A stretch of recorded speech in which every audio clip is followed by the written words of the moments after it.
3, 2, 1. Let's go.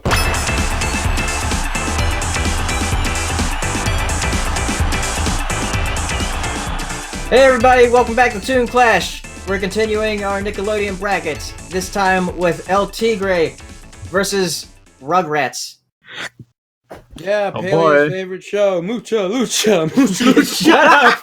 You're never gonna let me live that down! I won't. So for people who don't know, when we were like getting ready for this Toon Clash bracket, and Paleo and me, like we hadn't seen like much episodes of El Tigre, and then Paleo was just so confidently said like, "Oh, but I remember the theme song, Mucha Lucha, Mucha." I was just like, "That's a completely different show." How many Flash animated Mexican cartoons are there? I don't know. What was it? What was that movie? It was like Book of Life and Coco. Yeah. Where, like people thought they were the same thing for a bit. Oh god. El Tigre. That was a show. I mean, hey, it was a show. It was a show. This is like the most surprised I am with, or aside from maybe Penguins of Madagascar, that this show made it onto the bracket. It's like really, y'all couldn't put freaking Angry Beavers, but you put in El Tigre. All right, whatever. You know, El Tigre is a good show. Like it is being slapped on, so I'm glad people like give it the attention it deserves. I'm not sure if it like lives up to its competitor here, but it's a very appealing show for being Flash animated, in my opinion. It's very Right. bouncy. The action is executed well, and I just love like the setting of Mexican cities and the color palette that is sort of like way oversaturated, many oranges and yellows, which just makes it look cool. So yeah, it's just kind of it went by me. I watched some episodes in preparation for this, but only like 6 or 7. I should have watched more because it didn't hurt, but it also like kind of wasn't that like interesting, all things Right. considered. Yeah, it was sort of like just slice of life, like filler thing. From what I saw, like I don't know if there was like an overarching narrative that later appeared. It didn't on. seem like it from what I watched. No. Okay, because from what I watched, because I used to see this occasionally when I used to babysit my like niece, and she would just watch it on TV.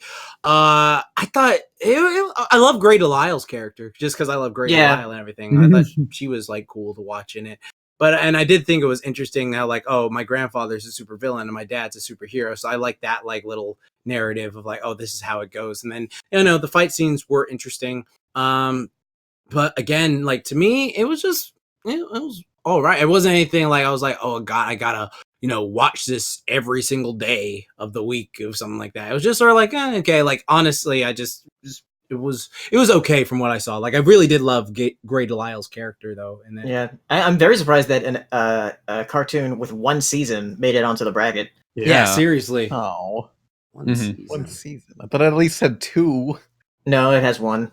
Yeah. Yeah, I guess. Well, yeah, but they're 11-minute segments, so it's rather than 26, it's like actually like 52. So like, would you say like the quality of the show? Since Cosmo, you said you watched, and Paleo, you said you watched, and I watched like I want to say like 4 episodes in prep for this.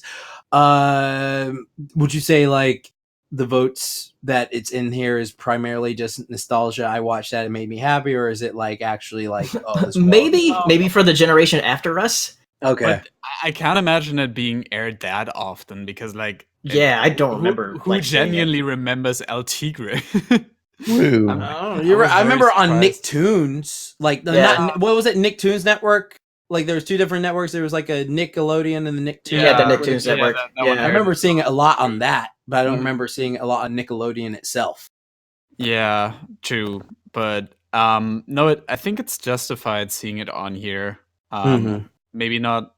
I assume it was close to some others. Because it definitely wasn't that noteworthy, but it's definitely a fine show. Like there are aspects to it I really enjoyed, like what you brought up with grandpa and father being like superhero and supervillain. That's a cool concept. Yeah. All the other superheroes he meets are cool. The designs they have for the different weapons they use in combat, those were designed neatly. And I don't know, like the creator is just such a likable guy and seems like he poured a lot of soul into the show, which definitely shows it's just kind of charming, I guess. Okay. Yeah. Pan, did you ever do a video like or talk about this? Or... Yeah, what's sad is I never actually watched El Tigre all that much. I did love Book of Life, but yeah, sorry. They Okay. Yeah, I was just wondering. Yeah, sorry, the only Mexican person here didn't see the show. But yeah, for those of you that don't know, listening, yeah, the creator is the same creator of Book of Life. Mm-hmm. So, Damn. Yeah, and he actually put a cameo of Manny into Book of Life. He did? oh, really? Yeah, Was it like a visual like run across, or was it just a picture? that was like a there was 2D segment. Flashback sequence that was 2D, and he was there. They were there in like also 2D. Mm-hmm. So it was the same images from like the show. Oh, cool. Yeah. Nice. Miss Saber, did you ever see El Tigre, or is that just No, I've not seen El Tigre. I know of it. I know of like the styles and the colors you're all talking about, and the director or the guy who created. He's a really cool dude. Like I follow him on Twitter, and I like seeing what he has to tweet about. He seems like he's a like legit artist, and he's got a cool story about how like he like traveled from Mexico to go to Cal Arts and pursue his career. Oh, nice. Oh yeah, just real Jorge quick. Gutierrez. That's the same. Yeah, people listening to this, you should check out the Nick Animation podcast episode with him. It's really interesting. He's very fun to listen to. Is it? Look it up. Is it? Pan, do you say it Jorge or with a J? Is that how you say it? Oh well, it's same as George, but in Spanish, so it's Jorge Gutierrez. Okay, I still want to be like the white guy who's just fucking it up. So hey, George, how you doing? George. No, yeah, it's the show I never got around to, so I feel like I really shouldn't be allowed to vote during this throwdown. I mean, we're very surprised it's on the bracket. Yeah, we're all surprised, man. This is like nothing against the guy Jorge yourself. Like, it's just there are just other shows. I just okay. Well, I enjoy Book of Life. Right. It was a very So just go off that, Saber. yeah. It had a very cool aesthetic. You know what? You saw Book of Life. Book of Life had El Tigre in it as a cameo. There you go. Count. Yeah, there it counts. There we go. Perfect. Man, but yeah, El Tigre, fine show. But then Rugrats, on the other hand, I just like okay. So I love Rugrats is one of those shows where like the first 5 seasons I can rewatch to death, but then like when they get Dill, it has like it gets SpongeBobbed. Yeah, it goes up and down for me. Like to me personally, I think the show just went completely downhill when they added Kimmy. Like when Kimmy joined, nothing against the Asian people watching this. I love Kimmy. I love Kimmy as a character herself. She's Asian? Oh yes, I didn't know that.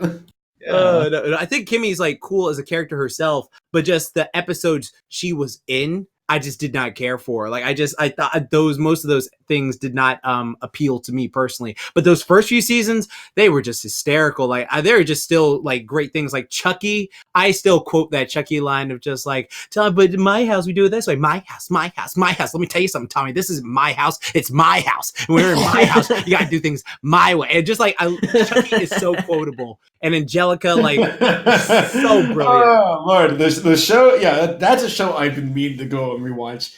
Because like, people always say the adult humor, like from the actual adults in the show, is hilarious. Like Grant Space Vix is fine. I'll watch that when you go to sleep. I have a feeling that like Stu is going to be my favorite character because he's just this ditzy guy who had no idea what he was doing, which really speaks to me now because like I think I'm in the same ballpark of his age or whatever, maybe. I think he was like 31 or 32 when this show came out. So yeah.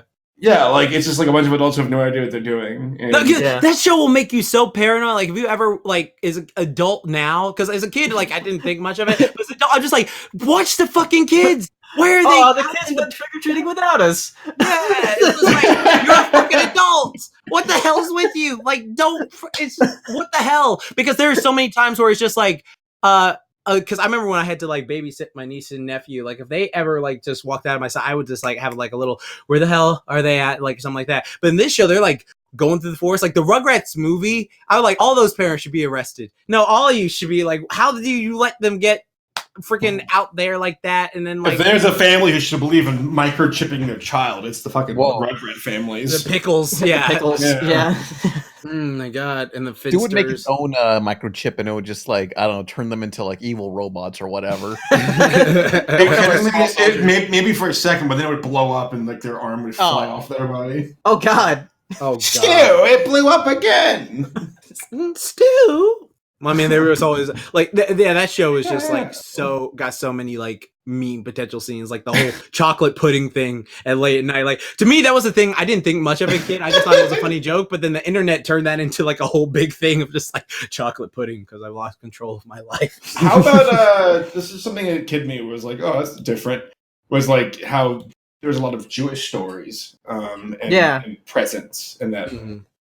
Yeah, because like Tommy was. It's Hanukkah. You gotta ha when you say it. Hanukkah is like when you say it. Oh god. This show is so funny. Like there's just so much comedy that you can just appreciate as an adult. Like that. Like there was this one joke that had me cry, and like it was like they were all doing like their version of home movies where they had to draw a thing, and then like Angelica went up to draw first, and then like Tommy was like, Angelica, that's not what happened. I spend the night at your house all the time. Quiet, mortal. And it was just like just like okay. I love that little brat. She was great. Or was she like had to be the bully who had to save them from the other bully? That was funny. The Cosmo or Pan, you got anything to say on it? Oh well, I don't know because it's like it's kind of an unfair matchup because like El Tigre barely got one season and Rugrats basically ran itself into the ground. It was like the original SpongeBob or Fairly Odd Parents. Yeah, it was the top dog of Nickelodeon for the longest time. Yeah. Yeah, but kind of like interestingly, I didn't grow up with the Rugrats, and like I don't have either nostalgia glasses or like different perspectives on how the show can be interpreted. Mm-hmm. Which is like looking back on it now, it's a very good show that kind of like makes of these characters like each of them sees the world in an interesting way, and it's just a unique concept, like considering the time it came out in, and people give the odd stuff like, but I think it looks charming, and it's just it was one of those early Klasky Supo cartoons. Klasky, yeah, but yeah, no, definitely. I really like Rugrats, but don't have any personal connection to it. So I would say it's above El Tigre just for like how important it was to Nickelodeon. I'm surprised it's actually the only Klasky Supo cartoon on this bracket. I'm with really all the Nickelodeon shows they have. Yeah, I'm really saddened. As Told by Ginger didn't make it on here. Yeah, As Told by Ginger had like a lot of stuff that you go back and rewatch. It's just like, well, they were going at you hard with the kids. Like her boyfriend was cheating on her with someone. It's just like, wow, okay, like that. Yeah. But well, that'd be another day for another day. But yeah, I think Rugrats. What did y'all think of the Rugrats movies when they were like coming out in theaters, like theatrical releases? Because I remember. I just remember Who Let the Dogs Out playing a lot. Oh, that was in the second movie. That was in the second movie. Yeah, the Rugrats movie was. I honestly like Rugrats in Paris a lot. This was. Yeah, the first one and Rugrats in Paris are great. Mm-hmm. But, yeah. But then when they met the Thornberries, that was something else. That was something else. That was as low as it ever got. Oh damn! I mean, have you people watched that recently? What the one with like? I did watch it a few years ago. I watched it actually back in October because it was on the I forget where it was. It was at one of my friend's house. Like I think he had like the thing and was on TV somewhere, and then like a whole thing with Bruce Willis's Spike, and then him like rapping against like a cat saying like you're just a skanky cat wearing something like that. It's just that was interesting, and they had that little sing off. That was, I mean, it's not great by any means. No, and I don't know how Donnie was like replaced. He replaced Chucky for a bit. He was like, oh yeah, I don't know what's wrong with Chucky. He's like he's acting all hyper now. He can't talk. It was a good show. That was a great show. But yeah, it's weird because like they're both Klasky Supo, but they had like clashing designs because like Rugrats was one of those very early cartoons from them, and like the Wild Thornberries was like more their like modern style, or their late '90s style, that is. Yeah, like So, seeing like so their designs looked very different. Like yeah, the seeing Wild like Thorn- Nigel next to Stu Pickles was just like, dude, your nose is just like, what the fuck is Yeah. going on here? like the Wild Thornberries and As Told by Ginger have more similar styles than like Rugrats and Wild Thornberries. Right. Yeah. Exactly. Like wow. I would be totally cool with any Klasky Chupo design if they just didn't, like, if they just put up the mouth. If they just moved Yeah, up the they always fucking put their mouths mouth at the just bottom a with like little. having no chin. I hate it Yeah. so much. Yeah, and then they tried to fix that, and well, no, they didn't. I was gonna say, in All Grown Up. I mean, All Grown Up, they sort of did look.